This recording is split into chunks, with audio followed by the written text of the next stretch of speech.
আসসালামু আলাইকুম। এই সবজিটা কেউ চেনেন কিনা জানাবেন তো। বাংলাদেশে কিন্তু এই সবজিটা আমি এখন পর্যন্ত দেখিনি। এটা একটা বাহিরের সবজি, বাহিরের দেশে এটা একদমই অ্যাভেলেবেল পাওয়া যায়।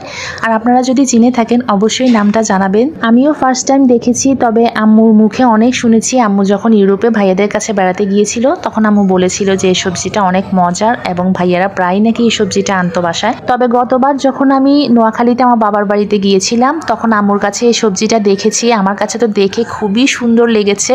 আব্বু আর ভাইয়া যখন ইন্ডিয়ায় গিয়েছিলেন তখন নাকি এই সবজিটা এনেছিলেন। তো আমি তো দেখে খুবই খুশি, প্রথমবার এই নতুন সবজিটা খাবো। এই সবজি দিয়ে ভাজি, মাছের ঝোল, ইভেন মাংসর সাথেও নাকি এই সবজিটা ব্যবহার করা হয়। খেতে একদমই আমি বলবো আপনাদেরকে পেঁপে এবং লাউয়ের যে একটা টেস্ট আছে ঠিক ওরকম, তবে স্মেলটা একটু ডিফারেন্ট। আমার মতো আপনারাও কি এটা প্রথম দেখেছেন কিনা অবশ্যই কমেন্টে জানাবেন। ভালো লাগলে চ্যানেলটি সাবস্ক্রাইব করে একটি লাইক দিয়ে দিবেন।